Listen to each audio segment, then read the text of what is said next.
Hi, welcome to my channel. Making your first million might sound like a pipe dream for most people, but today I'm going to tell you the truth about money and also share with you the exact steps that you can follow in order to start building your wealth.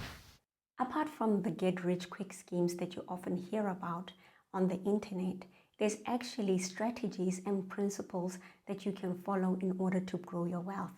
I personally think of it as taking 3 steps each time and just repeating them over and over again.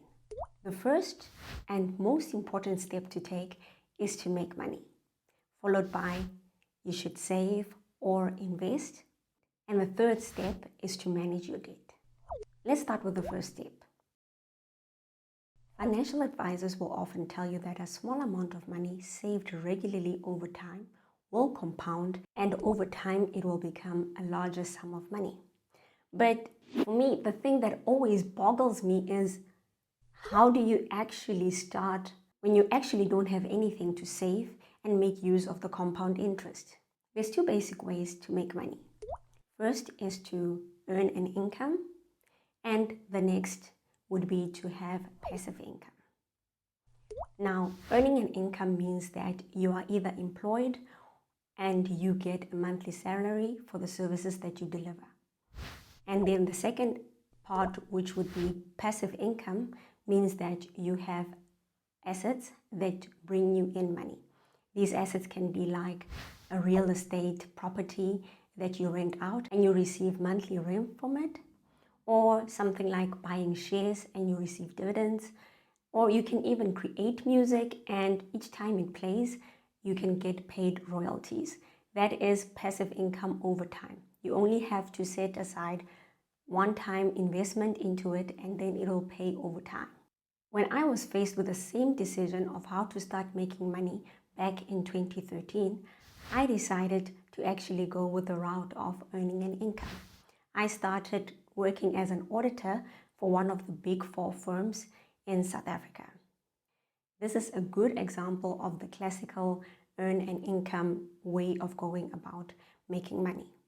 This made sure that I have a monthly salary for the services that I provided for the company. The second step is to save or make investments. My first salary as a junior auditor just slipped through my hands. I don't even remember what I did with the money that I had. I had expenses that I had to pay. For example, I was renting a house.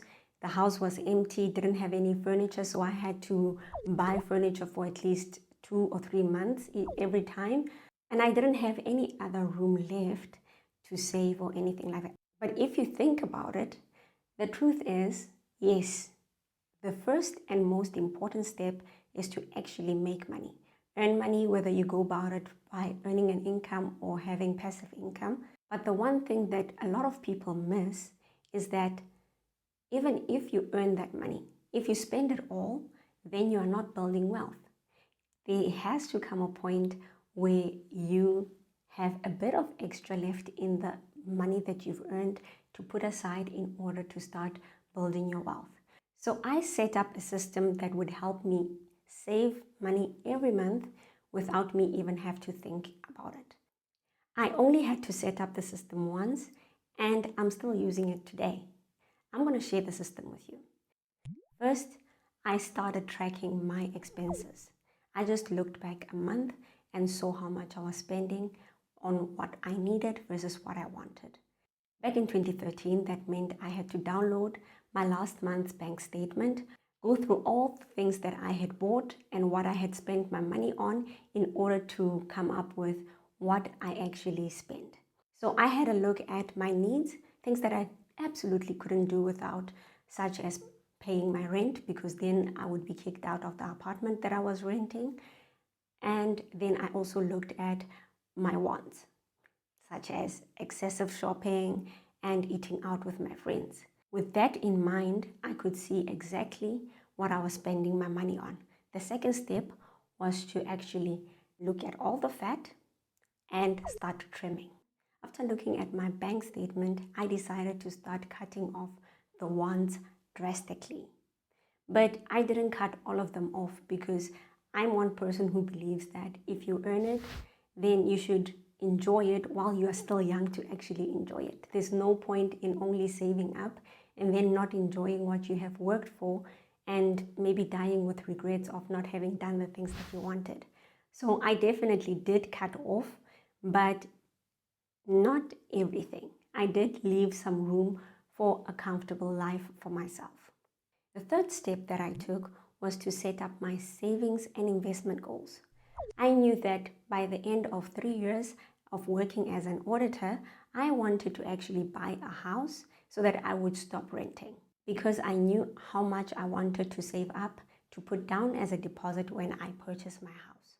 For me, this was a simple savings and investment goal which would lead me to my first large investment in an asset that I wanted. So from this, I learned that number one, be clear of what your savings goal is and put a value that you can track so that you know how far you are from that goal. And you know, things have changed so much. Back then, I only had a savings account as my tool. Nowadays, you can open up an investment account, start investing for as little as $50 or even less, buy fractional shares, and you're already invested in a company that will pay you dividends immediately when they pay out dividends. Doesn't matter how small you start, the trick is to actually start. This leads me to the next step. Make it easy for yourself to save each month. Automate your savings.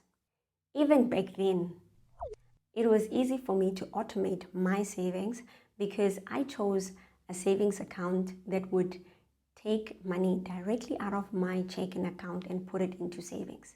This particular savings account was a 30-day notice savings account. This means that I have to give the bank 30-day notice if I wanted to withdraw any amount from that savings account. This really helped me to stay on track with my savings because whenever I had impulsive purchases that I wanted to make, I would then have to have a cool off period for 30 days before I could withdraw any money and make that purchase. This also kind of helped me with people that just come and borrow money from you. So I would explain, yes, I do have the money, but I have to give the bank a notice in order to withdraw that money. And by the time you need to use it, which is 30 days later, your problem would have probably been resolved in another way. And in that way, honestly, it helped me to get out of a lot of sticky situations, whether it be with family or friends that had their own impulsive purchases that they wanted to make and were using me as a bank for the meantime. And so my savings grew because every month there was a direct deposit into that savings account, and I did not touch the savings unless I had a really, really important expense that was coming up and I could inform the bank in time. By the end of 3 years, I decided to move from South Africa and come live in the Netherlands.